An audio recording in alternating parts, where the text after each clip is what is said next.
Assalamualaikum warahmatullahi wabarakatuh. Innal hamdalillah nahmaduhu wa nasta'inuhu wa nastaghfiruh wa na'udzu billahi min shururi anfusina wa min sayyiati a'malina. May yahdihillahu fala mudhillalah wa may yudlil fala hadiyalah. Asyhadu an la ilaha illallah wahdahu la syarikalah wa asyhadu anna Muhammadan abduhu wa rasuluh. Amma ba'du. Fa inna khairal kalami kalamullah wa khairal huda huda Muhammadin sallallahu alaihi wasallam. Syarrul umuri muhdatsatuha wa kullu muhdatsatin bid'ah wa kullu bid'atin dhalalah wa kullu dhalalatin finnar.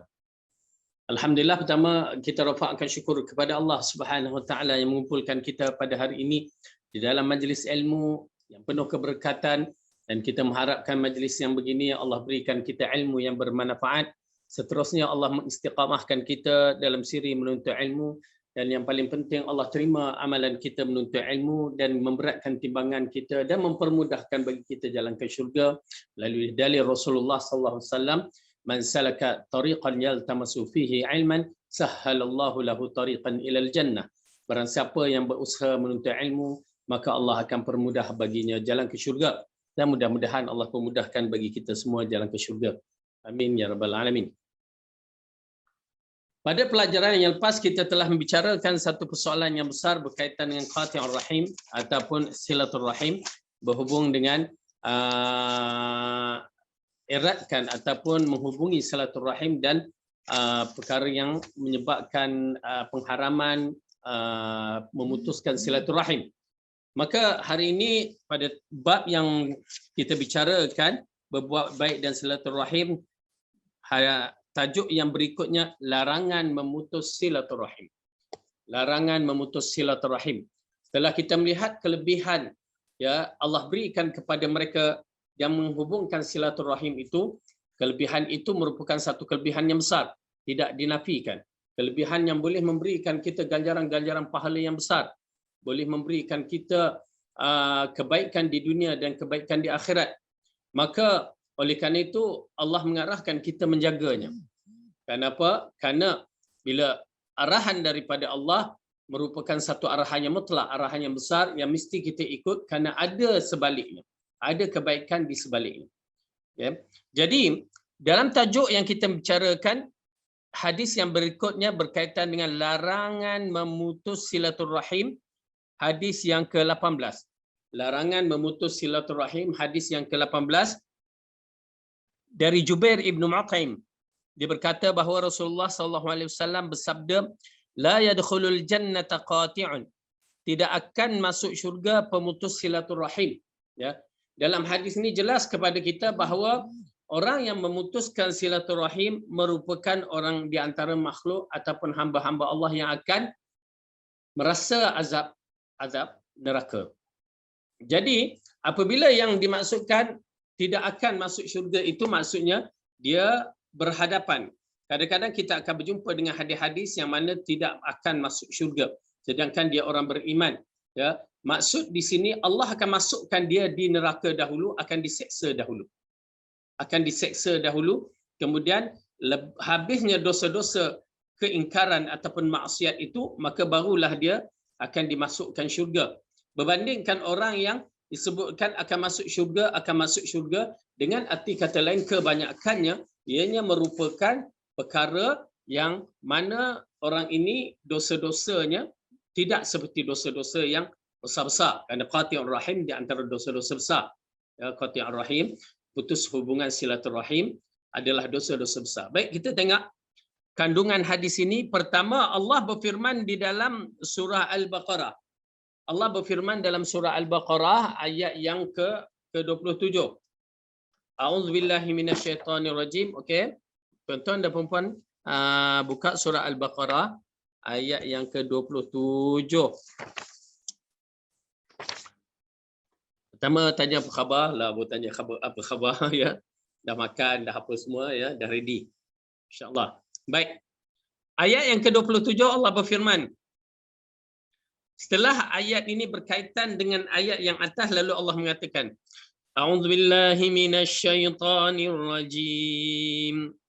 Alladzina yanquduna ahdallahi min ba'di mitsaqih wa yaqta'una ma amara Allah bihi an yusala wa yufsiduna fil ard ulaika humul khasirun. Yaitu orang yang melanggar perjanjian. Orang yang melanggar perjanjian Allah sesudah perjanjian itu teguh dan memutuskan apa yang diperintahkan Allah kepada mereka untuk menghubungkannya dan membuat kerosakan di muka bumi, mereka itulah orang-orang yang rugi. Jadi ayat ini mengisyaratkan kepada kita setelah dikaitkan dengan ayat yang atas, maka 3 di antara sifat yang orang dibenci oleh Allah ataupun orang yang dikatakan orang yang dalam dapat berada dalam keadaan kerugian ialah orang yang memutuskan.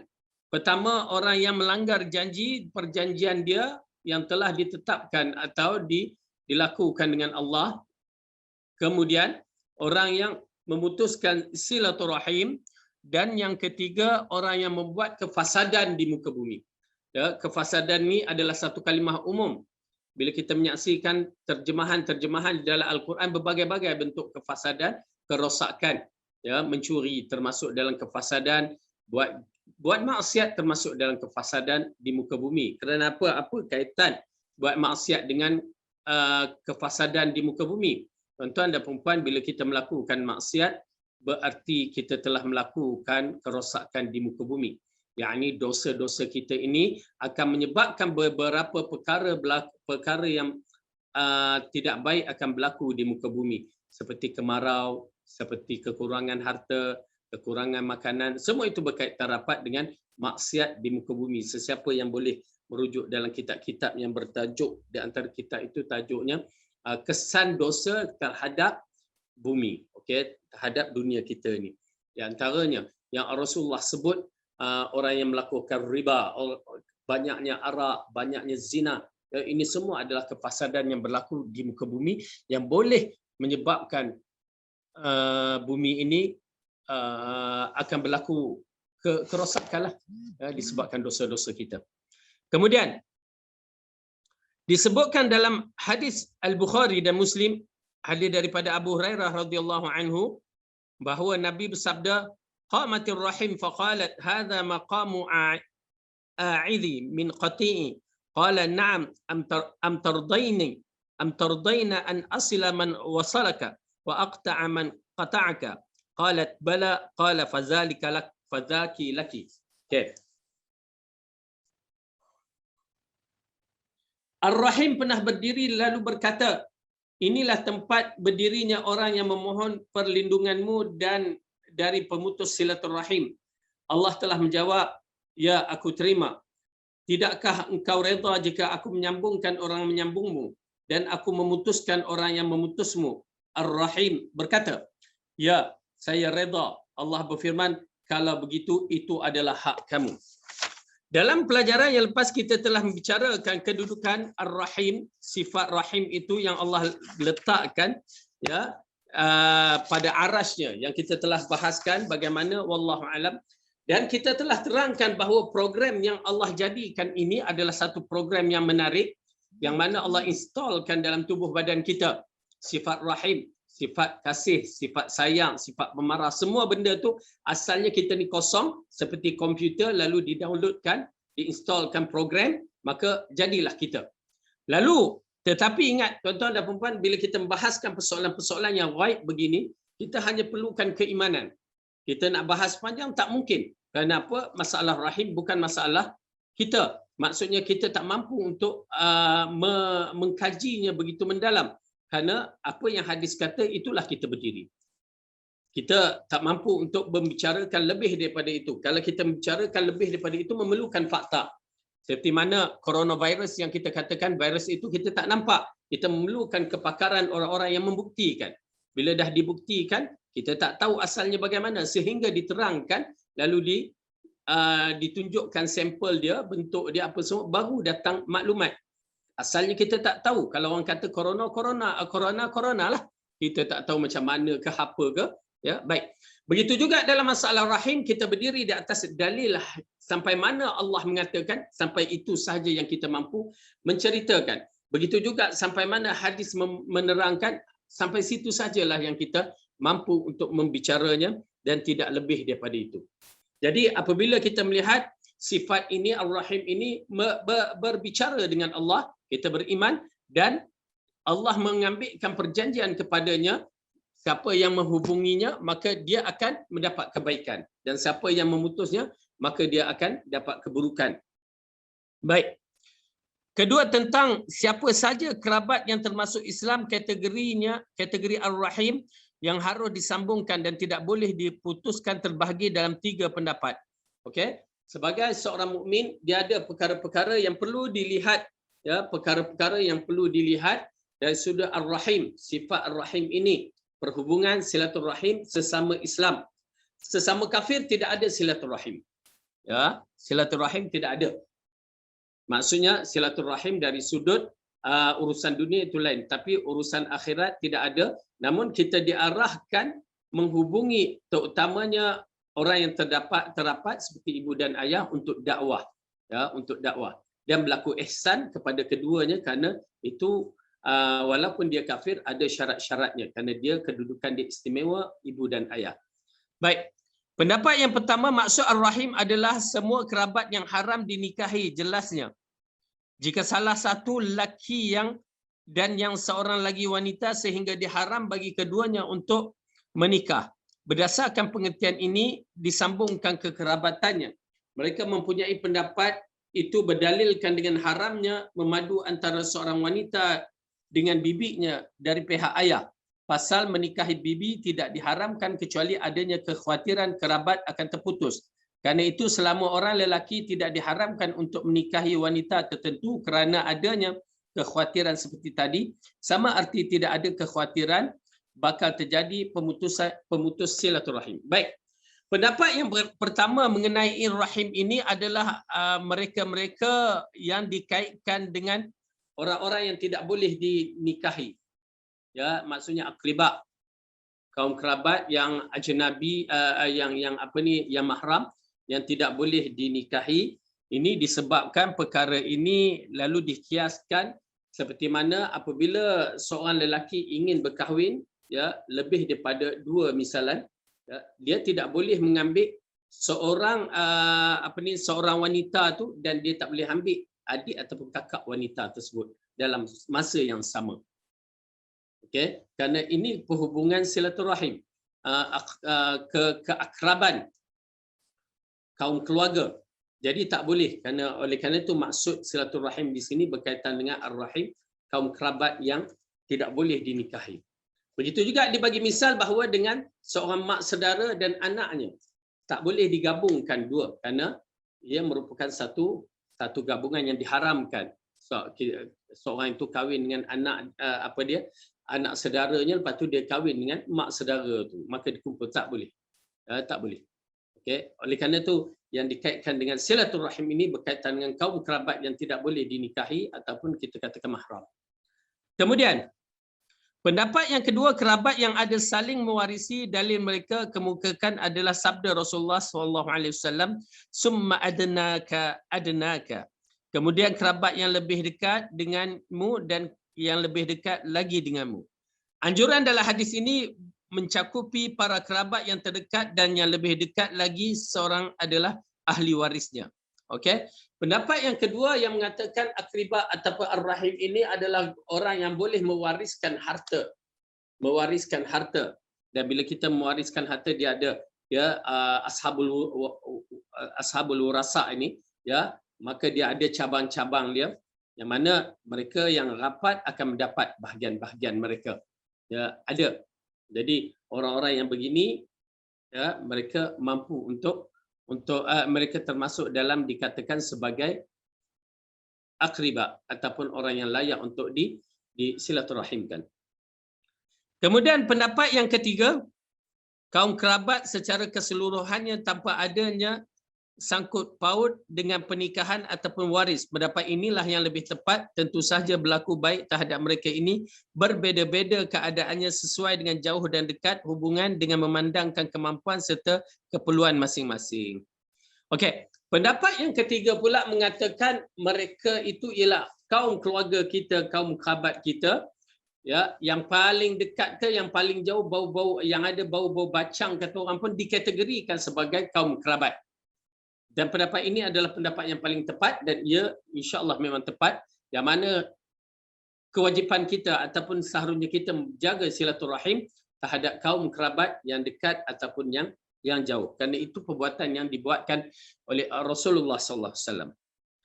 Kemudian yang ketiga, menyambung silaturahim yang sebenar bukan hanya sebatas saling mengunjungi, saling memberi dan berbalas budi, kerana seperti ini baru dinamakan mukafi, yakni saling membalas kebaikan.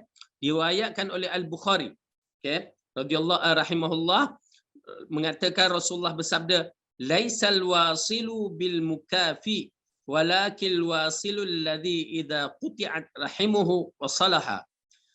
Bukanlah orang yang menyambung silaturahim itu yang membalas budi, tetapi dengan membalas budi, tetapi orang yang menyambung silaturahim itu, jika tali silaturahim itu terputus, dia menyambungnya. Okey. Jadi dalam bab ini kita melihat Rasulullah memperincikan tentang apakah makna silaturahim. Silaturahim ini bukan sekadar hanya tegur siapa, kirim salam, bagi benda, tak. Ya, itu adalah satu juzuk, tetapi yang paling penting dalam bab ini, ya, yang dimaksudkan silaturahim, bila terputus dihubungkan. Yang macam kita dah lama tak jumpa, lepas tu ya kita cuba teringat-teringat, kita hubungkan balik anak beranak, adik beradik ataupun kaum kerabat, kedua-dua pihak mak ayah kita. Kenapa? Kerana ianya dikatakan sambung silah, menyambungkan silaturahim. Bila dah terputus sambung. Tetapi zaman sekarang merupakan zaman yang mana kita tak berapa nak kisah sangat dah. Ya, subhanallah. Ganjaran pahala hilang begitu saja. Kita dah jarang, tapi kadang-kadang kita lihat bagus juga adanya WhatsApp group, misalnya family, ya, family ini. Okey, itu cantik kalau WhatsApp itu berfungsi sebagaimana untuk menyambung silaturahim. Tapi kalau WhatsApp itu berfungsi untuk menyambung, mengumpat, mencela, maka itu tak ada faedah. Okey. Tapi bila kita melihat dalam perkara-perkara yang begini, silaturahim orang yang jauh boleh kita rapatkan. Ya, silaturahim orang yang kita lama tak pernah pun, dah lama terputus adik-beradik kita, lalu dibuatkan satu grup, misalnya grup anak Pak Mio ataupun grup anak Said ataupun grup anak siapa, yang penting satu grup yang dibuat untuk tujuan silaturahim. Dia akan berfungsi sebaik-baik yang mungkin. Ya, dia akan berfungsi sebaik-baik yang mungkin. Maka itu orang yang membuat grup-grup yang begini, insya-Allah Allah akan bagi pahala yang besar. Ya. Tetapi jaga ada adab di dalam grup lah, kerana kita tahu dalam grup pun kadang-kadang berselisih pandangan dan pendapat, merajuklah konon lalu left. Dia tinggalkan.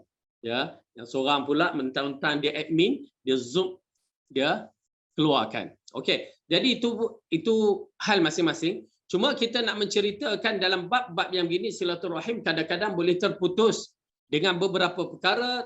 Perkara ini perlu dilihat oleh orang-orang yang pernah berhadapan dengan perkara tersebut atau melalui pengalaman orang. Misalan, tuan-tuan dan puan yang dirahmati oleh Allah, kadang-kadang silaturahim ini waktu mak dan ayahnya hidup, masya-Allah tabarakallah. Tetapi bila berlaku kematian, mak dan ayah terutamanya kedua-duanya dah tak ada, biasanya silaturahim ini akan bergegar sedikit, terutamanya jika mak dan ayah itu meninggalkan harta. Ya, meninggalkan harta yang tidak dibahagikan, maka di sana apabila kecenderungan anak-anak yang tidak solehah itu yang diambil kira. Apabila anak-anak berebut dalam bab harta, ya, kita tidak nafikan kewujudan ini berlaku pada dahulu, sekarang dan akan datang. Kenapa? Kerana kita tidak, masyarakat kita tidak mendidik anak-anak di atas dasar iman, tetapi mendidik di atas dasar dunia, harta semata-mata. Dan kita menyaksikan macam cerita Tiga Abdul itulah, ya. Ayah dan anak belum mati lagi, mereka dah berdebat. Ya, siapa memiliki harta. Dan hatta kita juga ada pengalaman mayat ayah dia tu masih ada lagi, tapi sebab kerajaan beli tanah ya 100,000 nak buat jalan tu, dia hanya dapat pegang 1 minggu je, mati. Bila mati tu ya, mayat ada lagi anak-anak yang berebut tentang harta 100,000 tu. Nauzubillah min zalik. Ya, nauzubillah min zalik. Apakah keadaan yang sebenar si ayah itu akan dapat? Nampak tak? Harta itu yang Rasulullah sallallahu alaihi wasallam mengatakan, harta kita ada 3 je. Apa yang kita makan, apa yang kita pakai. Apa kita makan, apa yang kita pakai, apa yang kita sedekah, itu di milik Allah. Yang lain semuanya akan hilang, yang kita tinggal akan milik siapa? Milik orang yang tinggal itulah. Waris yang layak. Itulah tuan-tuan dan puan-puan, kadang-kadang pengalaman ini mengajar kita arti insaf ya berkaitan dengan masalah harta. Bukan tidak boleh memiliki harta, miliklah. Banyak mana kita nak miliklah. Tetapi miliklah anak yang soleh yang bakal menjaga harta kita. Abdullah ibn Zubair waktu kematian dia, sahabat Nabi Abdullah ibn Zubair, Zubair ibn Awam sewaktu kematian dia. Siapa Zubair ibn Awam ni? Sahabat Nabi, sebelum dia kahwin dengan Asma anak Abu Bakar tak ada apa-apa. Ya, ada orang tanya, ustaz nak kahwin, ustaz tak ada harta. Jangan takut kahwin. Ya, kahwin je. Ya, ini satu nasihat kepada ibu-ibu, bapa-bapa supaya walaupun anak tu tak ada harta, tapi janganlah anak tu malas. Ya, anak tu rajin tapi dia belum ada kemampuan secara penuh, kita bantu sikit sebanyak dan kahwin. Kenapa Ibnu Mas'ud radhiyallahu anhu mengatakan iltamisu ghina bizawaj.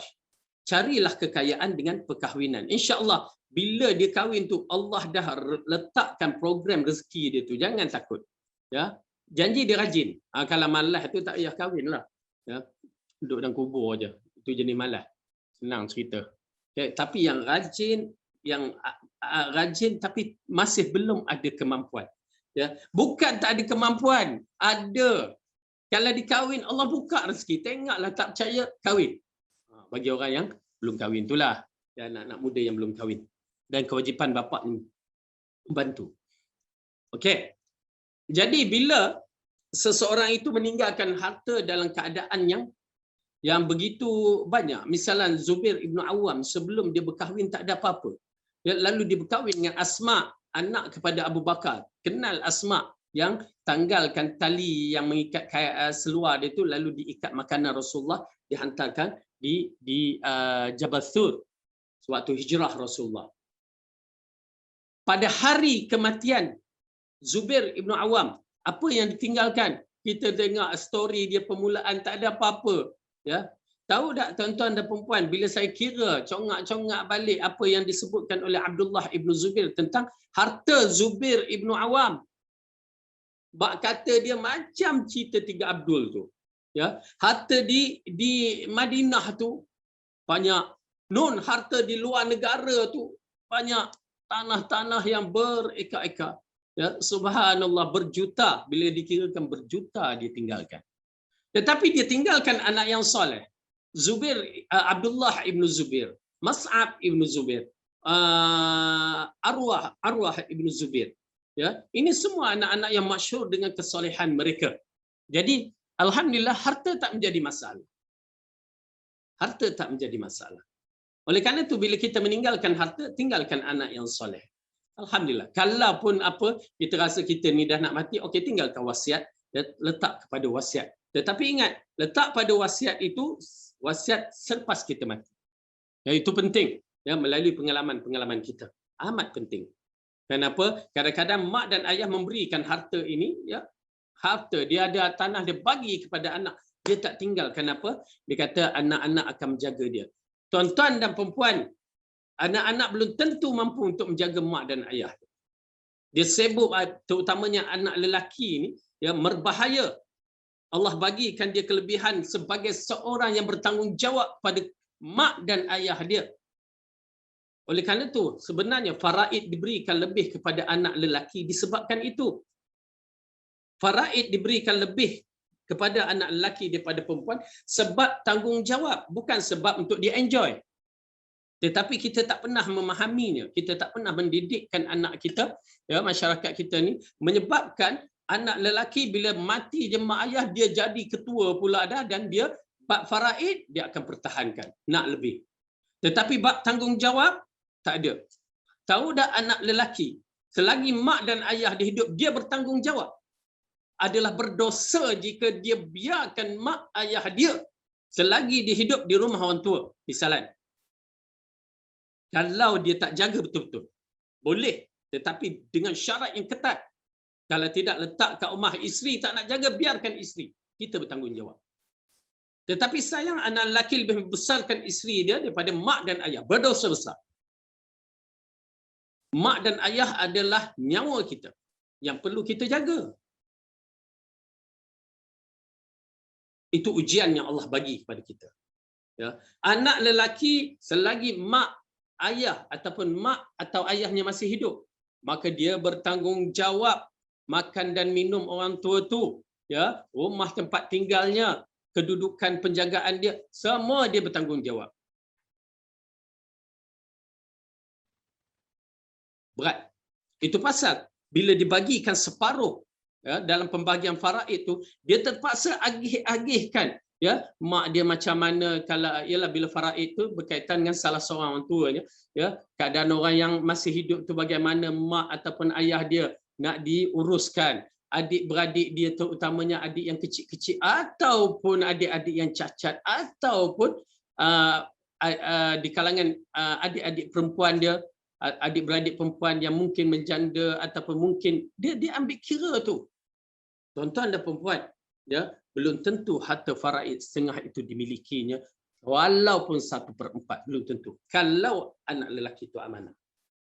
Ya, kalau anak lelaki itu amanah. Tapi apa yang berlaku, ya, bila dapat harta faraid, pertama dia enjoy dengan keluarga dia dan isteri dia, haram, berdosa besar. Mak ataupun ayah yang masih tinggal ditinggalkannya. Na'udzubillah min dzalik. Syar. Ya. Wahai anak lelaki, ittaqillah, takut kepada Allah. Pada ibu dan ayah awak, ayah kita ni ada syurga. Jangan biarkan syurga itu terlepas. Anak perempuan lain. Anak perempuan itu bukan kewajipan dia, tetapi bila kita tengok kebanyakannya anak perempuan yang diberikan tugas. Bantu anak perempuan. Kalau kita tak mampu bantu anak perempuan, itu bila dia menjalankan tugas, tanggungjawab mak ayah tu kita serahkan, bantu dia sudut ekonomi apa semua. Pasal kita melihat dan menyaksikan dalam bab ini, ya, saya agak tertarik melalui pengalaman masyarakat kampung saya sendiri, ya. Apabila dia membagikan harta-harta dia, dia memiliki seorang anak lelaki, 3 anak perempuan, dia bagikan sampai tuan DO, orang dulu pegawai daerah DO kan, kata makcik ni bahagi semua ni, makcik ada ke tanah lagi? Tak apa, saya ada anak lelaki yang akan jaga saya. Itu ucapan dia. Ada anak lelaki yang akan jaga saya. Makcik, jangan bagi-bagikan macam ni. Dia bagi 4 pada harta dia tu 4. Tapi ialah orang dulu tak reti nak menulis apa, lalu ialah kertas-kertas pun kita pun tak berapa nak faham orang dulu. Lalu mungkin tuan DO tu, pegawai daerah mempunyai pengalaman dalam bab ini, apa yang berlaku. Jadi dia menasihat. Makcik tu kata tak apa, saya ada anak lelaki saya yang akan jaga saya. Baik, okey.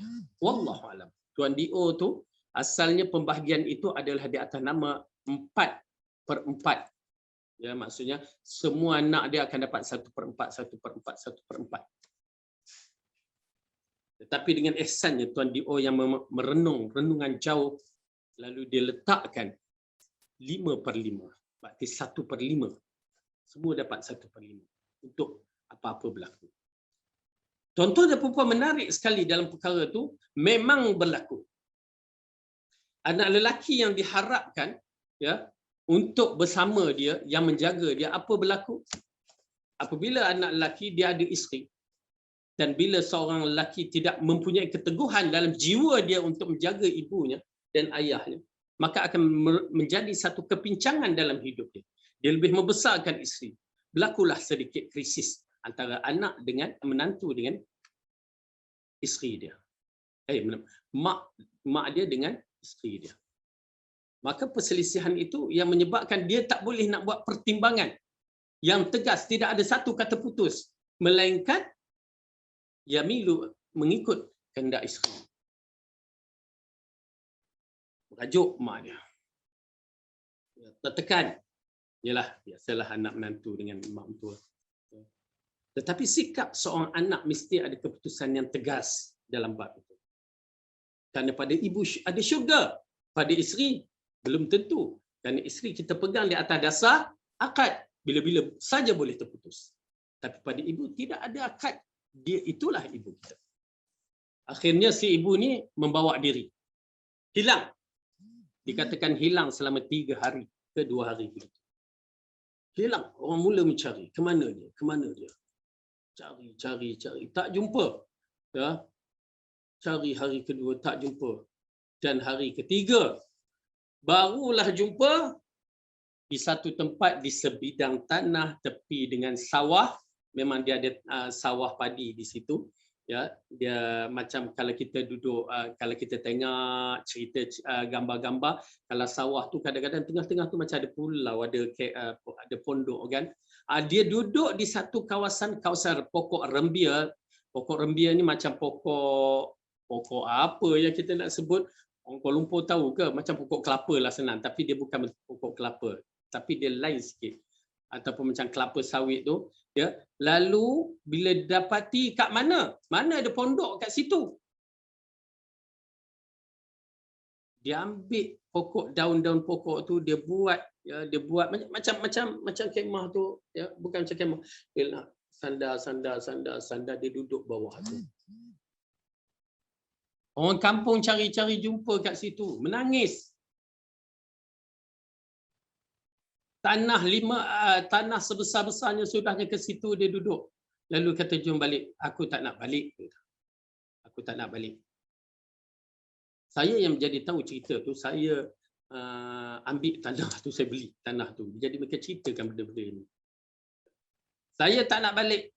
Ini tanah aku, dia kata. Alhamdulillah 1/5 tanah tu. Sampai sekarang bila saya tengok geran tanah tu memang ada nama dia. Ya. 1/5 tanah tu, dia kata ini tanah aku. Aku tak nak ke mana, aku nak duduk di sini. Lalu dibina, ya, menantu dia lah yang membina. Pondok orang kampung kan, pondok di sawah, ya. Subhanallah, sampai dia mati. Okey, jadi perkara ni amat menarik, ya, tuan-tuan dan puan-puan yang dirahmati oleh Allah. Apa yang menarik di sini, saya akan bicarakan beberapa perkara berkaitan silaturahim. Ya, anak-anak lelaki terutamanya silaturahim, terutamanya pada mak dan ayah adalah kata putus, tidak boleh buat pilihan. Ya, ketegasan kena ada, walaupun pada anak, walaupun pada isteri, kena tegas dalam bab ini. Jangan kacau urusan kita dengan mak ayah kita. Ya. Bila anak isteri, jadikan anak isteri kita, wahai wanita-wanita, jadilah isteri solehah, dan anak-anak jadilah anak yang soleh. Ya, memahami karenah ayah ataupun karenah seorang suami. Ya, dalam bab-bab yang begini, jika kita nak tahu suami kita ni jujur. Jangan buat pilihan pula. Abang sikit-sikit mak, abang sikit-sikit mak. Abang pilih mak ataupun mak. Amboi. Bila nak buat pilih tu yang kacau tu, bukan main dadu boleh pilih-pilih. Ya. Buat pilihan, jadikan isteri soleh. Walaupun kita tidak membantu, kita tahu bukan senang nak menjaga orang yang dah tua begitu. Memang bukan senang. Tetapi kita membantu, berikan support, semangat kepada suami kita. Itu tanda seseorang isteri yang soleh. Baik. Jadi silaturahim di sini kita bicarakan, nampak tak, ya, betapa pentingnya seorang anak lelaki membuat satu keputusan tekad, ya. Wallahu a'lam, mudah-mudahan Allah berikan kita orang sunnah mempunyai keputusan yang betul-betul, ya, tidak menyakiti mana-mana pihak, kerana tanggungjawab ini sebagai seorang lelaki bukan senang, ya. Belum lagi kita letak jadi pemimpin, ya, pemimpin negara lagi pening kepala, tiap-tiap hari makan Panadol, botak kepala. Okey. Kemudian bila kita menyaksikan dalam bab itu, saya tertarik, pernah saya membaca keratan akhbar seorang wanita dijumpa di tanah perkuburan, ada satu pondok kecil di situ, di tanah wakaf. Lalu pihak badan kebajikan ataupun bahagian kebajikan Kerajaan ambil dia bawa lalu bertanya mana rumah dia, apa bagaimana boleh duduk kat situ. Lalu dia menceritakan, saya ada 4 anak lelaki dan saya ada tanah, saya berikan semua tanah saya mengharapkan mereka menjaga saya. Lepas diberikan nama, dah tukar nama, dibuatnya pondok kecil dekat tanah perkuburan tu, lalu ditinggalkan saya di situ. Na'udzubillah. Nampak tak bagaimana kedudukan harta? Ya, anak tak boleh jaga mak ayah, ya, mak ayah menjaga dia semata-mata untuk dia hidup sampai ke mati, tapi anak nak menjaga mak dan ayah sampai mati dalam beberapa saat atau beberapa hari saja tak mampu. Yang mampu kebah harta mak ayah pandai. Nauzubillah. Dan akhirnya bila kita menyaksikan di situ, maka di situ perkara yang amat penting tuan-tuan dan puan-puan, bila kita nak memberikan harta kita, berhati-hati walaupun pada anak kita, tinggalkan sedikit bahagian kita untuk dalam wasiat. Maksudnya kalau banyak segala harta pun ada diwasiatkan dalam bab wasiat, ambil selepas kita mati. Itu selamat. Kalau tidak, berbahaya. Kita bukan macam anak orang dulu, anak yang soleh. Ya, kita ni dah jadi tunggal langgang. Tapi itu saya punya nasihat supaya pengalaman yang kita saksikan di depan mata kepala kita, ya, tidak berlaku kepada kita. Bagi mereka yang mempunyai harta, jadikan ia satu benda yang boleh diwasiatkan tetapi bermasa selepas kematian. Selepas kematian. Itu cara dia. Kalau tidak, kita takut menjadi fitnah kepada 2 cerita yang saya bawakan itu. Kerana satu cerita itu adalah pengalaman saya, orang kampung saya yang menyaksikan. Jadi saya mengambil kira dalam bab yang begitu. Dan kedua yang kita baca dalam keratan surat khabar. Dan banyak lagi perkara-perkara yang lain. Baik, dalam silaturahim keluarga pula kadang-kadang bab harta ini mereka bergaduh. Dan saya dah ceritakan tadi kes pergaduhan, ya, pasal tanah tu pun orang kampung saya. Teruk sangat orang kampung Ustaz Fadil. Tak, sebahagiannya berlakulah kerana kejahilan. Bila dah hari tua ni nampak ke bagus-bagus berlakulah pula. Kan? Tapi nak ceritakan bahawa anak-anak akan bergaduh. Ya, bab tanah misalan tak bertegur siapa. Ya, bab harta tak bertegur, bergaduh seumur hidup, putus tali silaturahim. Itu yang berlaku. Na'udzubillah min zalik. Tuan-tuan dan perempuan, jangan biarkan. Harta di dunia akan habis bila-bila masa. Tetapi pahala di akhirat, harta yang kita cari di akhirat, itu yang diutamakan. Jika dah kita tersilap, bertaubat kepada Allah dan hubung balik silaturahim. Hubung balik silaturahim. Ya, na'udzubillah min zalik. Mudah-mudahan Allah pelihara kita semua, jaga kita daripada terjatuh dalam perkara-perkara yang tidak diingini. Okey. Jadi dalam hadis ini mengisyaratkan bukanlah orang yang menyambung silaturahim ini hanya sekadar balas budi, tetapi orang yang menyambung tali silaturahim adalah jika silaturahim terputus lalu dia menyambungkannya. Okay? Disambungkan. Jadi kalau kita dah tersilap, tak apa, jangan malu. Ya, jangan malu. Subhanallah, tuan-tuan dan puan-puan. Pengalaman, mungkinlah kita hidup besar macam saya hidup besar di kampung, alam sekeliling, masyarakat sekeliling menjadi guru saya dan pengalaman yang kita dapat. Misalan, saya bagi contoh lagi, ya, macam mana kaum kerabat orang kiri dan kanan pun bergaduh, ya, macam mana. Bab tanah aja. Saya bicarakan pasal kita di antara alhamdulillah menyaksikan dan kita cuba menyelesaikan juga.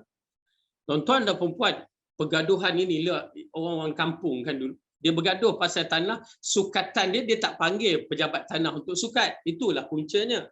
Ya, sukat main depa dia, main kaki dia, hasta dia, itu yang menjadikan pengiraan tak betul. Batu tanah tu ada.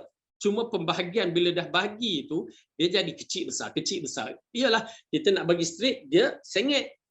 Maka di situ punca timbul masalah jiran, hidup berjiran. Maka pergaduhan itu sampai ke puncak keluar parang. Saya ceritakan melalui pengalaman. Ya.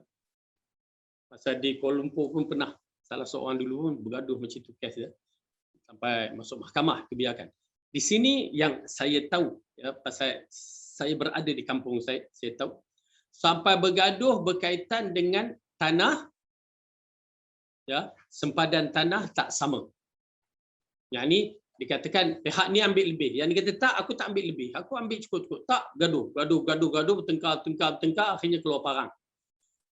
Cuma tak, ialah wallahu alam keluar parang, adakah action je ataupun penakut ataupun betul-betul nak lawan, wallahu alam, tapi tak adalah berlawan.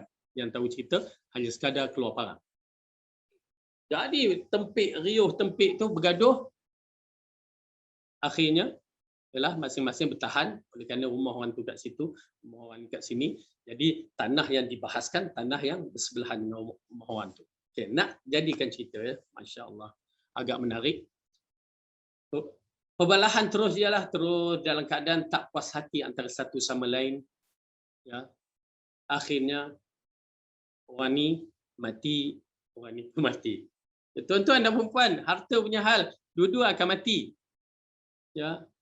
Tetapi kejujuran itu yang paling penting, amanah kita yang paling penting. Mereka yang ni ada anak, yang ni secara kasar tak ada anak. Ya, tapi anak angkatlah dia. Ya. Lalu bila mereka mempertahankan tanah mereka, bila orang ni dah mati, yang ni pun dah mati, habis cerita, ada lagi isteri dia. Tapi manusia, hak mana kekuatan dia? Makin lama, 70 dah habis dah. Secara kasar 70 dah tak larat dah. Hanya orang tertentu je. Akhirnya mati juga.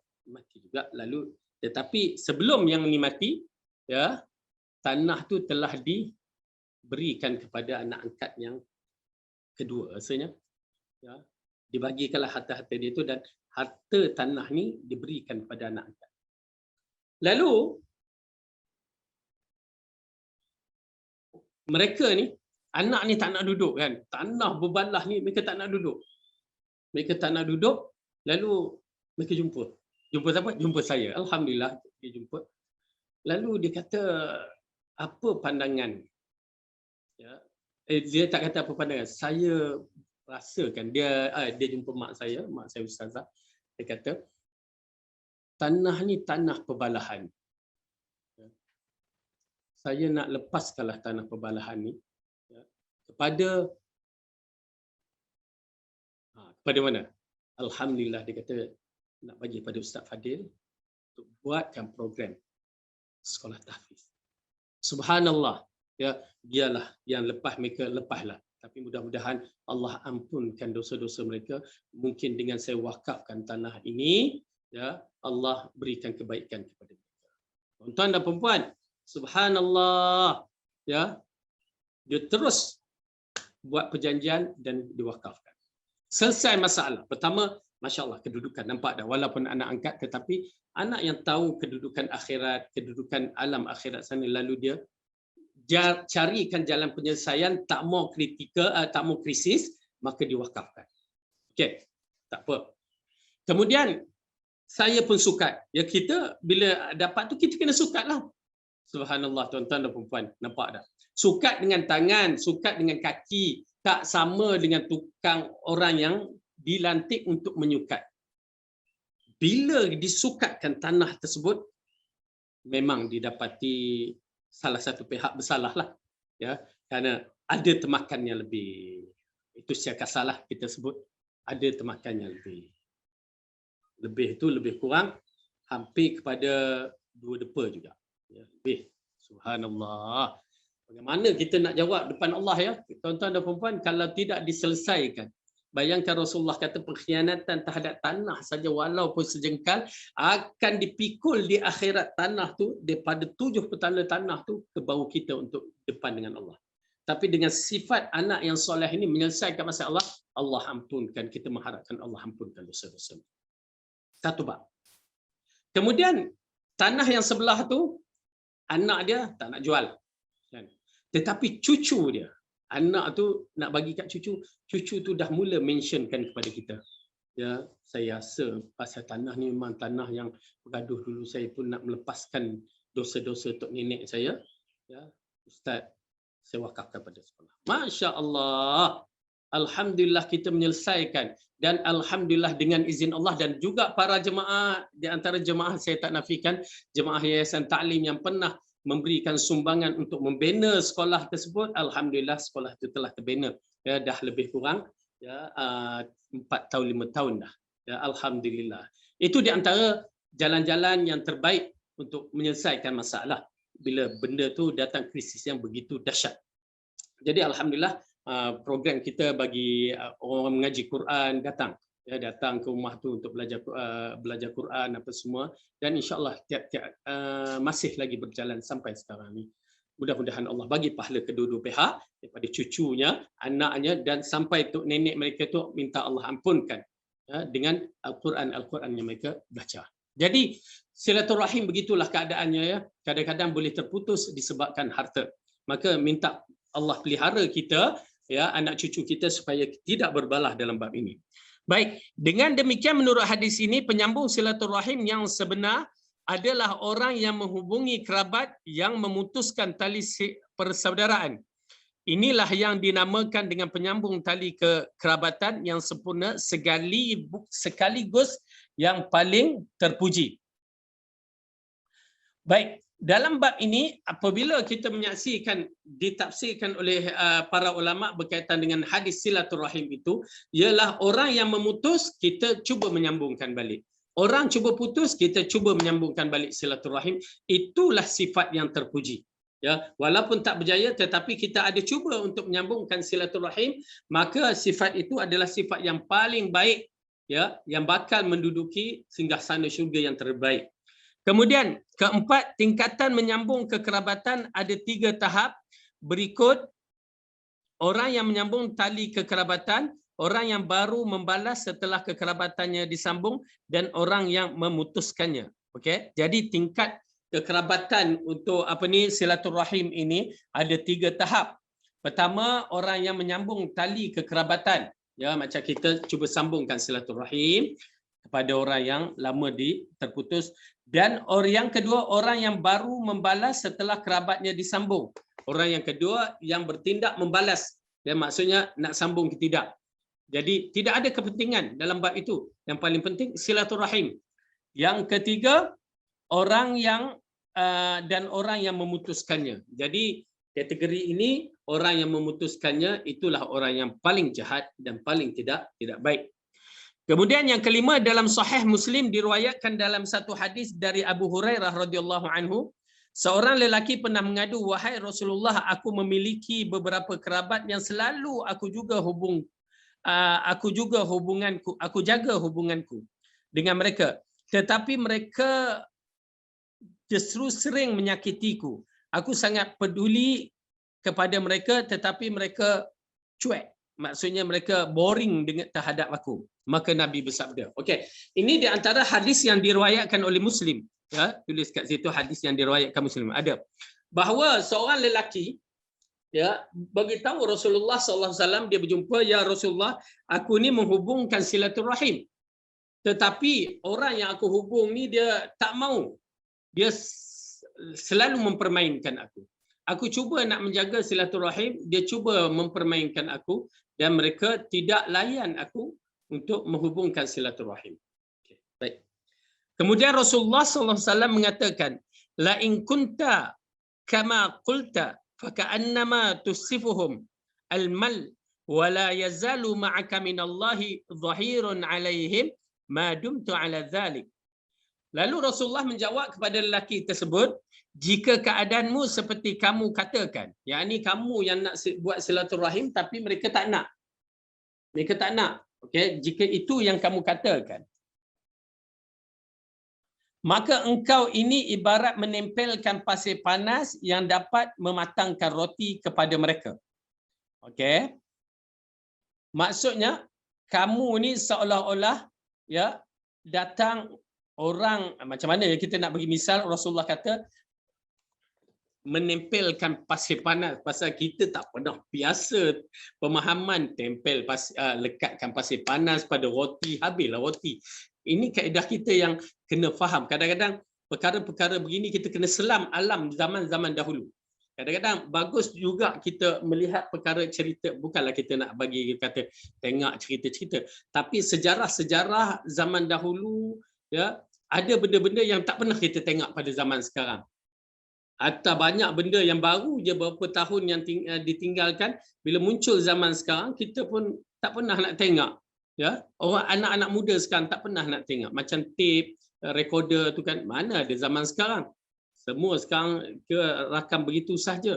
Dan kamera pun dah jarang digunakan kerana semua ada pada handphone. Jadi perkara-perkara macam dapur. Misalnya di zaman dahulu, zaman saya kecil, dapur tu mana ada dapur gas. Itulah minyak tanah tu dimasukkan, kata pasang api. Ya, kalau siapa yang zaman dahulu berada. Dan kalau saya balik kampung, itulah opah saya duk pasang api dengan kayu. Tiup, tiup, tiup. Sampai mulut tu dah moncung macam itu je, duk tiup api. Ya, alhamdulillah kita merasakan. Nak mandi pergi telaga. Ya, pergi sungai. Ya. Okey. Jadi benda-benda yang begini jarang berlaku dan orang macam kita ni tak dapat nak fahami, apatah lagi dengan kaedah orang Arab. Roti tempayan tu disebabkan dibawa kat sini. Kalau sebelum ni tak tahu pun apa dia roti tempayan tu. Saya duduk Pakistan baru tahu, oh macam tu. Bila duduk Pakistan kita tengok orang masak roti begitu, berdebang, berdebung, berdebang, kan. Bila balik Malaysia, oh itu kita dah tahu tu, itu roti apa, roti apa. Sebelum ni tak tahu, tak pernah ditunjukkan. Tetapi semenjak ada kemodenan kita boleh tengok dalam handphone kita berbagai-bagai bentuk. Jadi di sini ada satu kaedah masaknya. Ya, masaknya macam kita kena dengar orang masak apa, masak nasi kabuli dalam tanah kan. Macam mana tu? Kan? Macam mana? Okey. Ini kaedah yang kita tak faham, tetapi pasir yang panas itu dia akan menyebabkan roti itu matang. Masak. Maksudnya masak secara menyeluruh. Itu yang dimaksudkan. Boleh faham ke? Aduh. Yang macam mana saya nak terangkan? Bismillah. Okey. Saya bagi contoh lagi. Siapa pernah tengok masak kuih bahulu secara tradisional? Kuih bahulu. Okey. Kuih bahulu ni masak secara tradisional dia pakai pasir. Dia pakai pasir. Macam mana pakai pasir? Habislah. Okey. Letakkan dalam acuan. Lepas tu pertama periuk tu diletakkan pasir. Api dinyalakan kat bawah. Pasal apa? Kerana nak sekatakan masakan. Api dinyalakan kat bawah, jadi pasir tu panas, panas, panas, panas, diletakkan acuan kuih bahulu dan letakkan isi dia. Pum, masuk. Lepas tu ambil tudung dia, letakkan atas. Tak cukup. Belum tentu masak tu menyeluruh. Lalu diambilkan umbut api, okey, dengan umbut pula. Apa orang panggil? Kelapa punya tu. Kelapa punya kulit. Apa ke nama? Dah lupa. Sabut. Sabut. La ilaha illallah. Sabut kelapa tu dibakar, ya, diletak atas tu. Okey. Jadi yang atas panas bagus, yang bawah pun panas bagus. Jadi kuih bahulu tu cantik. Itu yang dimaksudkan, ya, dipanaskan dengan pasir supaya roti itu matang. Okey. Di sini kita melihat pertolongan Allah akan tetap bersamamu selama engkau tetap bersikap seperti itu. Pertolongan Allah tetap akan ada bersama kamu jika kamu istiqamah akan teruskan. Dengan arti kata lain, satu hari nanti orang akan ikut kamu. Ya, orang akan terima kamu. Ya, mungkin disebabkan berlaku kejadian ke apa, mereka akan mengikut kita. Jadi itu penting, ya. Pahala dia akan berterusan. Tapi itulah kita pun kadang-kadang bukan kita je, saya pun cepat boring. Orang nak buat baik dia buat perangai, orang nak buat baik buat perangai, kan? Tapi ala kulli hal Rasulullah memberikan ganjaran yang besar, pahala yang besar pada istiqamah orang yang nak menghubung silaturahim. Okey, terima kasih bagi tahu tentang sabut tu, dah lupa dah tua-tua ni. Aduh. Baik, yang keenam, An-Nawawi, yakni Imam Nawawi mengomentari hadis ini, engkau benar-benar telah membuat mereka tidak tenang dan hina dengan kebaikanmu yang begitu banyak dan buruk perlakuan mereka kepadamu. Kehinaan dan kerendahan mereka bagaikan orang yang ditempel pasir panas yang dapat mematangkan roti. Dengan arti kata lain, perbuatan kamu, istiqamah kamu itu orang boleh nilai dah. Dia ni orang baik, yang ni orang tak baik. Itu yang menyebabkan dia merasa malu dan aib yang boleh mengubahkan diri mereka. Wallahu a'lam bishawab. Bismillah.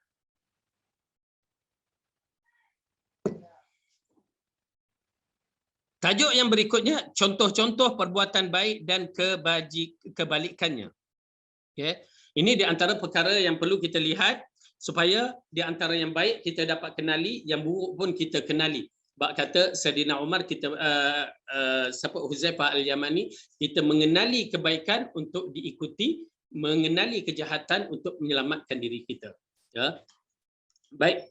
Di dalam hadis yang ke-19 yang diriwayatkan oleh Al-Mughirah Ibn Syu'bah bahawa Rasulullah SAW bersabda, Inna Allah harrama alaikumul uquqal ummahati wa wa'dal banati wa man'an wahati wa kariha lakum qila wa qala wa kasratas soal wa idha'atil mal. Sesungguhnya Allah Ta'ala telah mengharamkan kalian kederhakaan kepada ibu-ibu kalian, menguburkan hidup anak-anak perempuan, mengabaikan kewajipan dan banyak menuntut hak. Dan dia membenci kalian perilaku menyukai gosip atau isi banyak bertanya, sedikit beramal dan menyia-nyiakan harta. Muttafaqun alaih. Baik.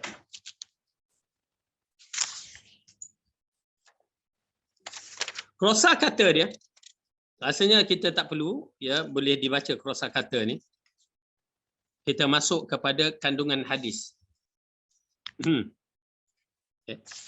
Secara kasar hadis ini difahamkan Allah telah mengharamkan ke atas kamu. Tuan-tuan dan puan yang dirahmati oleh Allah, bagi kita orang yang beriman, bila sebut Allah haram, as-sam'u wa ta'ah, kita ada perasaan takut. Wallahu alam, ya, perasaan itu perlu ada, dipasakkan dalam hati, ada perasaan takut, ya, perasaan yang gelisah, takut kita terjebak dalam perkara-perkara yang haram. Ya, kena ada. Kerana bila menyebut kalimah Allah, dah kita katakan bukan seperti mana kita menyebut kalimah orang lain. Ya, kalimah Allah adalah satu kalimah yang agung yang perlu kita letak pada tempatnya. Itu pasal ya, bila kita bicarakan kalimah Allah, kenapa orang, ialah asalnya kalimah itu memang kalimah yang agung. Orang kafir dia tidak boleh menggunakan kalimah Allah kerana dia tak tahu bagaimana kalimah Allah itu kita agungkan. Dia tak tahu. Bila dia mengatakan Allah, macam orang Kristian mengatakan Allah, padanya ada Trinity. Kita tak ada benda tu. Kita tetap qul huwallahu ahad. Allah itu esa. Dan pada orang Yahudi pula, bila disebutkan kalimah Allah, mula mereka memperkatakan bahawa dalam Al-Quran kita lihat Allah katakan yadullahi maghlulah. Dia kata tangan Allah tu terikat. Lepas tu dia kata Allah fakir, kami agniya, kami kaya. Subhanallah. Kalimah-kalimah yang ditujukan kepada Allah dengan kalimah yang jahat, kalimah yang bukan makna. Itu orang kafir. Pasal menarik sekali bila kalimah Allah itu mahkamah membenarkan pada baru-baru ni, siapa yang berbangga dan bersyukur kerana kalimah Allah dibenarkan? Siapa? Bila orang kafir dah suka dengan kalimah Allah dibenarkan, ada benda yang tak baik. Ya, kenapa dia sibuk-sibuk dengan kalimah Allah tu? Hatta dalam umat Islam sendiri, bila menyebut kalimah Allah itu pun dah berbagai-bagai. Yang sampai berpecah pada 73 golongan, 71 tu yang tak betul. Di antara masalah mereka adalah berkaitan dengan Allah. Kefahaman mereka terhadap Allah tu lain, tak mengikut kefahaman yang dianuti oleh ahli sunnah wal jamaah. Apabila kita beriman secara Rasulullah sallallahu alaihi wasallam dan para sahabat, ya, mereka tak boleh nak terima beriman cara begitu. Kita pun tak faham kenapa. Apabila mereka kita beriman secara yang dibawakan oleh Rasulullah sallallahu alaihi wasallam dan para sahabat, waktu itu sifat 20 tidak muncul lagi. Ya, salah ke dengan mengisbatkan Ar-Rahmanu ala arsyistawa, Allah bersemayam di atas arsy? Salah ke? Ya, mereka tak beriman begitu.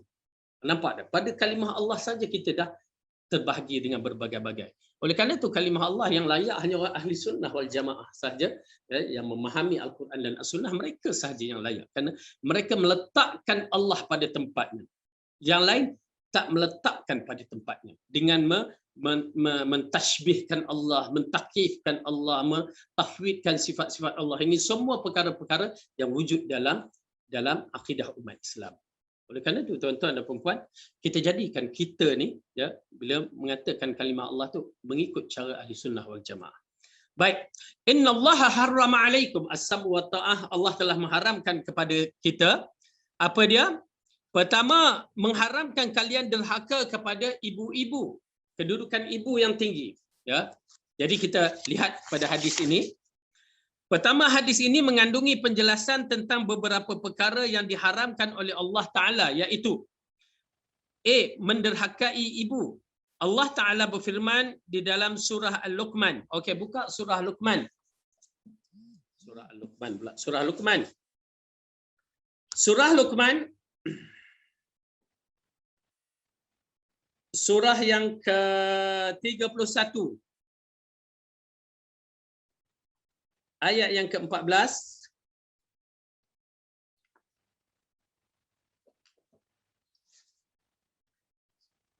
Cuba ya. A'udzu billahi minasy syaithanir rajim. Wa wassaynal insana biwalidayhi hamalathu ummuhu wahanan ala wahanin wa fisaluhu fi amain. Anishkur li wa liwalidayka ilayyal masir. Muka surat 412. Dan ingatlah ketika Luqman berkata kepada anaknya di waktu ia memberi pelajaran kepadanya, wahai anakku, janganlah kamu mempersekutukan Allah sesungguhnya. Kita teruskan. Sesungguhnya Allah adalah mempersekutukan Allah adalah benar-benar kezaliman yang besar. Dan kami perintahkan kepada manusia berbuat baik kepada kedua orang tuanya. Ibunya telah mengandungnya dalam keadaan lemah yang bertambah-tambah dan menyusukannya dalam 2 tahun. Bersyukurlah kepadaku dan kepada 2 orang ibu bapamu. Hanya kepadakulah tempat kembalimu. Okey.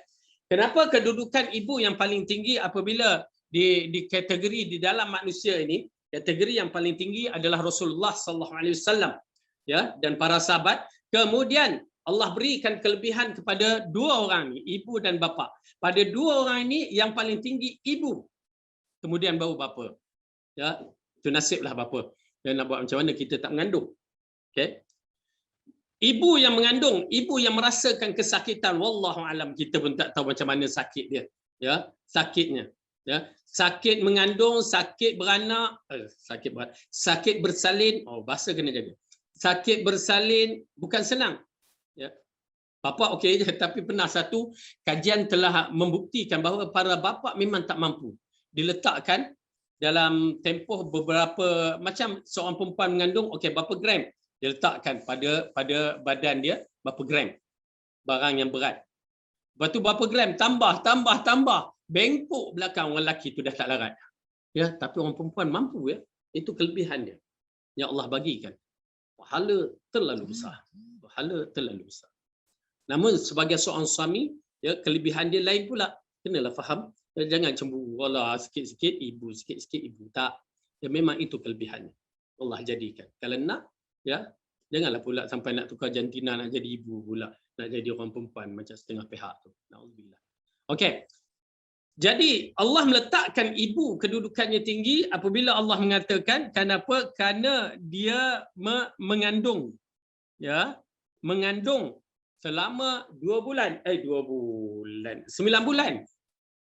Ya.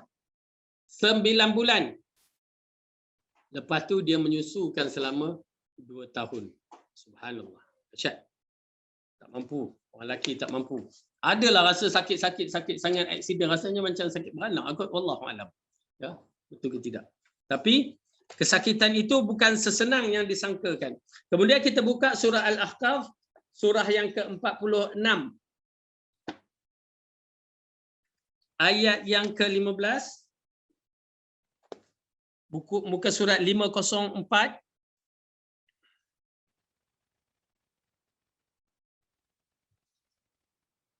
Jumpa ya.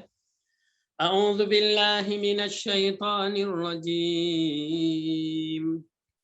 ووصينا الإنسان بوالديه إحسانا حملته أمه كرها ووضعته كرها وحمله وفصاله 30 شهرا حتى إذا بلغ أشده وبلغ 40 سنة قال رب أوزعني أن أشكر نعمتك التي أنعمت علي وعلى والدي وأن أعمل صالحا ترضاه وأصلح لي في ذريتي إني تبت إليك وإني من المسلمين. Kami perintahkan kepada manusia supaya berbuat baik kepada dua orang ibu bapanya. Ibunya mengandungkannya dengan susah payah dan melahirkannya dengan susah payah. Ya, mengandung dah susah payah, melahirkan dengan susah payah. Kerana bila kedudukan untuk melahirkan antara 3 perkara. Ya. Ibu mati ataupun ibu hidup, anak mati ataupun anak hidup ataupun kedua-duanya hidup. Ataupun kedua-duanya mati. 4 perkara. Jadi kedudukan tu pertarungan nyawa sebenarnya. Yang perlu ialah sebagai kita seorang lelaki kena renungkan beberapa perkara lah dalam bab yang begitu. Namun yang melebihi pada ibu kita. Okey? Baik. Menyusukannya, mengandung sampai lahir dan menyusukannya 30 bulan. Jadi kalau 30 bulan berapa hari? 12, 12, 24. 24, 24, jadi 6 bulan. Kat sini 6 bulan. Okey? Kalau menyusu 2 tahun, campur dengan 9 tahun, 9 bulan, jadi berapa? Mengandung 9 bulan, lepas tu menyusu 2 tahun. Berapa lama? 63 bulan. 33 bulan. Okey. Tetapi Allah sebut sini, ya, dalam ayat ni 30 bulan. Macam mana tu? Ya. 3 bulan lagi kat mana hilang? Okey. Oleh kerana tu Sayyidina Ali radhiyallahu anhu mentafsirkan ayat ini. Kita belajar ambil sikit. Sayyidina Ali mentafsirkan ayat ini, pada ayat inilah mengisyaratkan, ya, siapa yang menjadi doktor wallahu alam, tetapi Sayyidina Ali mentafsirkan, sahabat Nabi yang besar ini mengatakan bahawa ayat ini mengisyaratkan seorang kanak-kanak di dalam rahim ibu tu, ya, kalau umurnya 6 bulan itu dah kategori matang tetapi belum cukup masa untuk keluar. Maksudnya kalau dia keluar waktu tu dia boleh lagi hidup. Dia dalam keadaan boleh hidup. Maksudnya tapi struggle lah, berkuat, ya. Berarti umur had baby adalah 6 bulan bermula dah, kalau waktu tu dah terdesak untuk keluar maka boleh keluar dan dia akan memerlukan kekuatan. Ya, memerlukan kekuatan. Jadi 9 bulan kebiasaan. Tapi kalau awal waktu 6 bulan. Lebihnya 9 bulan lebih sikit-sikit. Lebih 3 tahun. Ustaz Imam Syafi'i 3 tahun kata mereka. Cerita kartun. Okay. Kerana tidak ada satu sanad hadis asar pun mengatakan Imam Syafi'i mak dia mengandung 3 tahun. Tak ada. Ya. Ataupun setengah imam dikatakan mengandung sebanyak berapa imam mengandung pula. Mak dia mengandung banyak ni. Tak ada. Ya. Semuanya Allah dah tetapkan 9 bulan. Ya. 9 bulan ataupun 6 bulan ataupun lebih-lebih sikit. Ya. Ada pun cerita yang pelik-pelik tu tak ada sanad, kita tolak. Kita mahukan fakta yang tepat. Ya. Okey. Jadi di sini apa yang penting ayat ini mengisyaratkan kepada kita bahawa mak kita mengandung berat. Ya, tiba-tiba kita hidup alhamdulillah derhaka pada mak bapak kita. Nauzubillah min zalik. Apakah syar yang kita buat ni? Kemudian disebutkan dalam hadis Al-Bukhari dan juga Muslim, hadis dari Abu Hurairah radhiyallahu anhu. Ja'a rajulun ila Rasulillah sallallahu alaihi wasallam faqala ya Rasulullah man ahaqqun nas bi husni sahabati? Qala ummuk. Qala summa man? Qala summa ummuk. Qala summa man? Summa qala ummuk. Qala summa man? Qala summa abuk. Ya subhanallah. Hadis yang masyhur ini, seorang lelaki datang bertemu dengan Rasulullah sallallahu alaihi wasallam berkatakan, siapakah orang yang layak untuk kita khidmatkan? Ini banyak kepada anak lelaki ya, anak perempuan ni dia perlu memang kena, peringkat awal kena, dah kahwin dia kena dengan suami. Ya. Tetapi pada kita anak lelaki start A sampai Z, dia tak boleh lari. Jadi dalam ni dia bertanya siapa yang layak untuk diberikan khidmat sebaik-baiknya. Rasulullah kata ibu kamu. Kemudian siapa? Kemudian ibu kamu. Ya Rasulullah, kemudian ibu kamu. 3 kali litakkid. 3 kali ini mengisyaratkan kedudukan ibu lebih besar daripada siapa-siapa termasuk isteri kita. Nanti kita cerita bab tu. Ibu dan bapa. Ya. Kemudian bapa kamu. Kemudian tak ada dah kemudian. Dua orang ini sahaja yang mempunyai kehebatan, yang mempunyai ketinggian pada diri setiap pribadi. Ya. Kemudian bagi isteri, lelaki, ya, suami, yang mana itu tanggungjawab dia lah selagi suami itu taat kepada Allah dan Rasul. Itu amat penting dalam noktah kita. Baik. Jadi kedudukan ibu yang begitu tinggi sampai Rasulullah ucapkan 3 kali merupakan satu perkara yang kita, terutamanya anak lelaki, tidak boleh pandang remeh. Wahai anak lelaki, tidak boleh pandang remeh dalam bab ini. Pada ibu kita ada syurga, pada ayah kita ada syurga. Jangan disebabkan dia, kita terlepas untuk masuk syurga. Dalam hadis menceritakan di antara bab pintu syurga adalah birrul walidain, melakukan khidmat pada mak dan ayah. Ya. Berlaku khidmat pada mak dan ayah satu benda yang besar. Buatlah khidmat macam mana sekalipun, bagikan dia gembira. Ya, bagikanlah dia gembira hak mana sekalipun yang telah mengorbankan nyawanya untuk kelahiran, untuk diri kita ni. Ya. Tuan dan perempuan, okay, bila berkaitan dengan ibu dan ayah ni, saya teringat dalam beberapa hadis, kita ceritakan beberapa hadis yang penting untuk melihatkan kisah bagaimana seorang anak lelaki, ya, apabila 3 orang lelaki ni terkurung dalam gua. Kita tahu kisahnya masyhur. Bila terkurung dalam gua ni, lalu batu terhempas yang menutup pintu gua tu, 3 anak lelaki atau remaja ni yang kuat-kuat, taf badan ni, tolak tak bergenjak walaupun sedikit.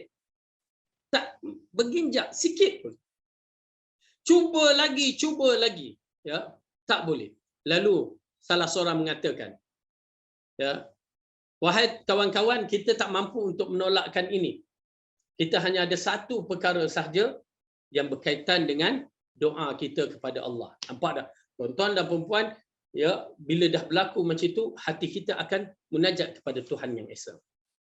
Dan kita nampak 3 orang ini adalah orang yang soleh. Lalu dikatakan, keluarkan satu amalan soleh yang terbaik yang kita pernah lakukan, betul-betul ikhlas kepada Allah. Betul-betul ikhlas. Oleh kerana itu, tuan-tuan dan perempuan, ikhlas amat penting untuk mempengaruhi dalam siri kehidupan kita. Lalu kita bertawassul dengan amalan itu kepada Allah, mudah-mudahan pintu ini boleh buka. Ya, saya nak cerita menarik sekali kerana doa, kita nampak lah doa ustaz, asyik-asyik doa, asyik-asyik doa, mana ikhtiarnya? Tuan-tuan dan perempuan, dengan doa boleh tembus dinding besi. Dengan doa boleh telus 7 petala langit, 7 petala bumi. Dengan doa batu yang kita tak mampu angkat, dia boleh terbuka dengan begitu mudah. Tuan-tuan dan perempuan, kita ada Allah. Okey, baik. Maka lelaki itu pun, yang pertama lelaki itu pun berdoa, ya Allah, ya Tuhanku, aku kerja aku sebagai pengembala kambing. Aku mengembala setiap hari dan pulang waktu petang. Dan di waktu petang aku menyusu pula. Aku memerah susu, ya, untuk aku berikan kepada ibu dan ayahku. Lalu pada tiap-tiap hari bila aku pulang, aku dapati ibu dan ayahku, ya, masih lagi tidak tidur, maka aku berikan minum susu. Ya, ialah dah tua nak menyusu macam baby balik ke, wallahu a'lam, tapi diberikan susu itu pada mak dan ayah dia. Lalu mak ayah minum, barulah aku berikan susu ini kepada isteri dan anakku. Nampak ya? Nampak adab dia. Mak ayah, lepas tu baru keluarga dia. Satu hari Aku lambat pulang. Ya, terlambat adalah masalah-masalah tertentu yang menyebabkan aku terlambat. Lalu selepas aku perah susu, aku pergi balik dan aku dapati mak dan ayah aku masih tidur. Sudah tidur. Dan aku meletakkan susu itu ya untuk mereka minum, dan anak dan isteri aku nakkan susu juga. Tuan-tuan dan perempuan, anak isteri, mak ayah. Apa salah dalam mak tidur kita ambil separuh? Tak, mereka tak kenal cara yang begitu. Apa yang dibuat? Aku pegang susu tu ya, ataupun aku duduk di tepi kedua orang tua, menunjukkan orang tua ni dah tua ya, duduk tepi sambil menunggu kok nak susu kan. Lalu aku ambil, aku akan suap dia. Lalu aku tunggu, sedangkan isteri dan anak aku menangis nakkan susu. Aku tidak hirau, ya Allah. Aku buat sehingga sampai waktu pagi, mak dan ayahku bangun, lalu aku berikan susu untuk mereka minum. Ya Allah, jika amalan itu betul ikhlasku kepadamu, maka ku harap kepadamu, bukalah pintu. Pum, terbuka sedikit.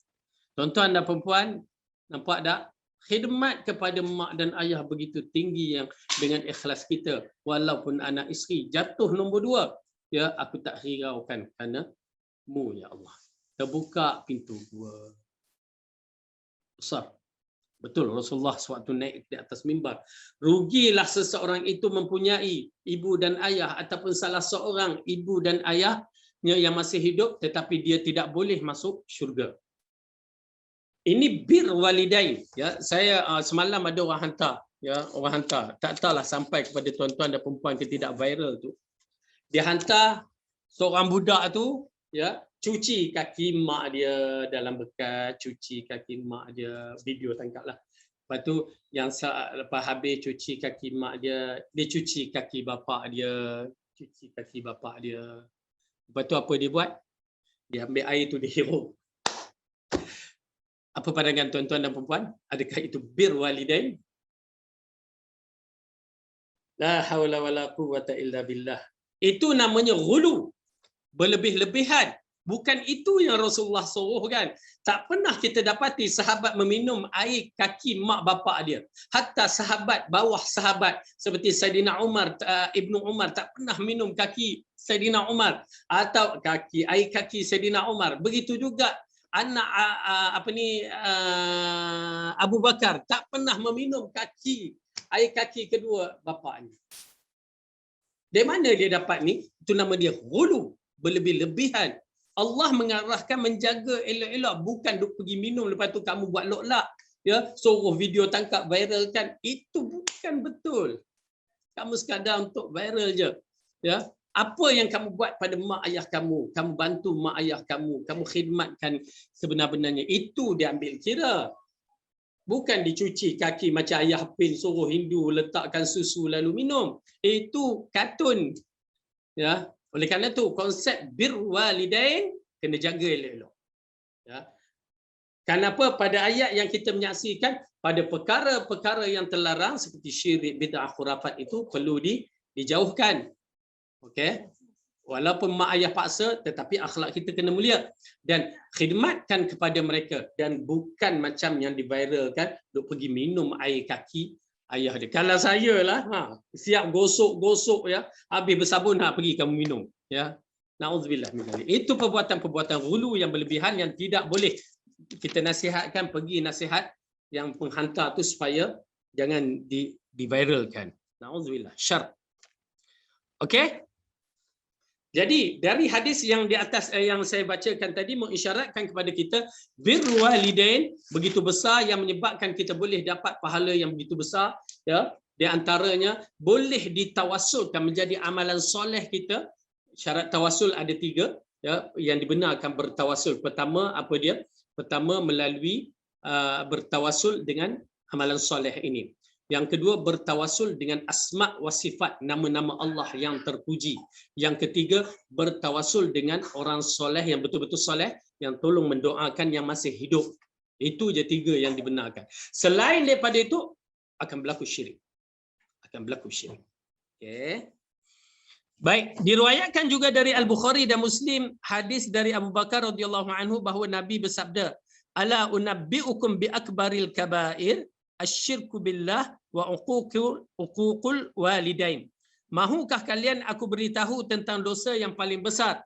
Yang pertama adalah menyekutukan Allah, yang kedua derhaka kepada kedua orang tuanya. Tuan-tuan dan puan, syirik confirm besar.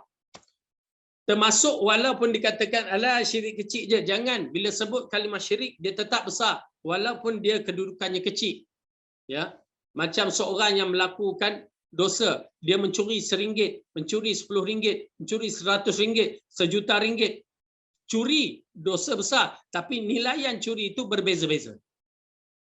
Begitu juga dengan kabair yang besar ini, syirik tetap besar walaupun disebutkan syirik khafi, syirik tersembunyi ataupun syirik kecil. Ya, dia tetap syirik. Oleh kerana itu berjaga-jaga. Kemudian Rasulullah kata uquq walidain, orang yang menyakiti hati kedua ibu bapanya. Orang yang menyakiti hati kedua ibu bapanya. Subhanallah. Kadang-kadang kita tengok viral pun sedih juga. Ya, macam apabila mereka buka-buka orang tua tu dah nauzubillah separuh bogel dah, tak ada makanan, bagi makanan tu dia nak makannya, dia dalam keadaan kurus apa. Wallahu alam. Adakah dia anak? Itu satu persoalan yang kita tak mampu untuk menjawab, hanya mereka yang menjawab. Lepas tu adakah mereka jiran? Ya, itu satu perkara juga yang akan dipertanggungjawab pada Allah. Jiran-jiran yang tidak mengambil tahu hal-hal jiran dia, ya, wallahu alam. Ya, hanya Allah yang mengetahui, tapi menyedihkan. Kalau dia ada anak begitu, menyedihkan. Apa juga alasan, walaupun mak tu dikatakan jahat ataupun garang tu lain, jahat tu lain, tapi apa juga dia tetap ibu kita yang perlu kita cuba ambil tahu juga. Kena ambil tahu walaupun terluka di hati, ya, waktu muda-muda nakal kita, ya, namun kita tetap kena ambil kira kerana dia ibu, ya, kerana dia ibu dan dia ayah. Daripada dialah kita dilahirkan. Kemudian yang B, membunuh anak perempuan, Allah telah berfirman dalam surah At-Takwir. Okey, membunuh anak perempuan, saya rasa kita pendekkan ini kerana kita insya-Allah bukan orang yang membunuh anak perempuan. Kan ada yang membunuh anak perempuan kan? Ya, tak ada rasanya. Cuma nak menceritakan kaum kafir Quraisy pada ketika itu, kalau anak-anak perempuan dilahirkan, mereka merasa menyampah. Mereka merasa benci, mereka merasa aib, ya, disebabkan kedudukan wanita dipandang hina, lalu Islam datang mengangkatkan, mengizzahkan kedudukan wanita. Sampai akhir zaman, ya, orang-orang ini, masyarakat ini menjatuhkan balik perempuan dengan menunjukkan wanita di depan-depan TV, di depan ni dengan fashion-fashion yang menyebabkan mereka menjadi buruk, ya, menjadi keaiban, tidak dihormati, tidak diletakkan kepada tempatnya. Ya, na'udzubillah. Sampai mat tu pula nak menjadi perempuan. La ilaha illallah. Memburukkan lagi suasana. Na'udzubillah. Baik, dalam ayat ini yang mana Allah berfirman, apabila bayi-bayi perempuan yang dikubur hidup-hidup ditanya kerana dosa apakah dia dibunuh, dan janganlah kalian, dalam ayat yang lain, dan janganlah kalian membunuh anak-anak kalian kerana takut kemiskinan, kamilah yang akan memberi rezeki, dan juga kepada kamu sesungguhnya pembunuhan terhadap mereka adalah dosa-dosa besar. Okey, dalam ayat ini mengisyaratkan kita, ya, membunuh anak, apa juga bentuk percubaan membunuh anak tanpa sebab adalah haram sama sekali. Jika dia telah berada di dalam rahim yang cukup tepat, lebih kurang berapa, 40 hari. Ya, kalau dah ada, maka tak boleh. Bila roh dah dimasuk, tidak dibenarkan. Itu pun kalau sebelum itu ada syarat-syaratnya. Kenapa kamu nak keluarkan dia? Apa syarat-syaratnya? Itu diambil kira lah. Okay, ala kulihat tak apa. Tak jadi masalah. Cuma kita mengatakan dalam bab yang begini, mungkin kita tidak ada adat tu. Tetapi di negara-negara seperti di Pakistan, ya, saya teringat waktu saya berada di sana, isteri saya cuba nak melahirkan anak. Sebelum tu waktu dia buat tes apa semua, dia scan, dia tak nak cakap terus terang anak tu lelaki ke perempuan. Ya, kita hairan, kenapa dia tak nak cakap betul-betul. Lepas tu dia cakap lah, mungkin kita tengok perempuan dia jadi lelaki kan, dia bercakap begitu. akhirnya sampai satu tahap kita jadi doktor, kami orang Malaysia, okey. Kami orang Malaysia so far tak menjadi masalah kalau doktor cakap lelaki ke perempuan ke, okey, kami boleh terima. Ya. Lalu baru dia cakap, rupanya dia kata secara kasar anak ni kami scan perempuan. Cuma kami di sini setengah orang Pakistan dia tak suka bila dengar anak perempuan, dia tak suka. Rupanya ada lagi sifat-sifat kabilah yang begitu yang mana lebih kepada anak lelaki. Ya. Lebih kepada anak lelaki bagi dia macam ada keaiban, menyusahkan. Kenapa? Ya, terutamanya di setengah tempat di Pakistan ada unsur India juga yang mana bila dia nak kahwin si perempuan kena sediakan mas kahwin. Pula dah perempuan yang kena sedia. Uish.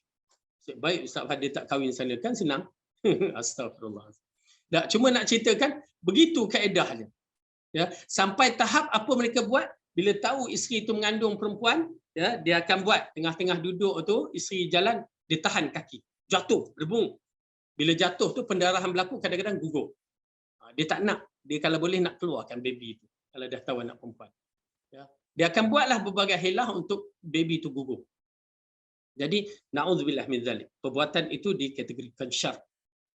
Ya, perbuatan yang syar. Dan ini terdapat di dalam kabilah-kabilah yang masih wujud di negeri India sana. Baik. Kemudian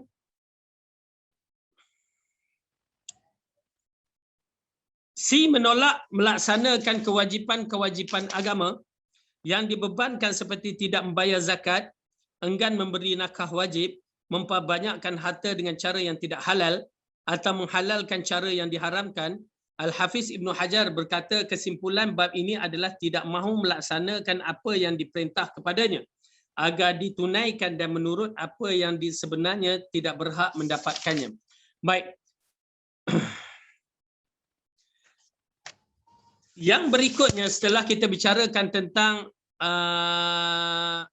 menyakiti ataupun menyakiti kedua ibu bapa dan membunuh anak-anak dan melarang daripada perbuatan yang baik, Imam Ibn Hajar Al-Asqalani mengatakan, ya, di dalam kitab Fathul Bari dia lah biasanya, yang termasuk dalam melarang atau menolak melaksanakan kewajipan-kewajipan yang dibebankan seperti tak mau membayar zakat, ya, tak mau menunaikan solat, tak mau berpuasa, tak mau melakukan yang wajib, lepas tu berdolak dalih, yang halal diharamkan, yang haram dihalalkan.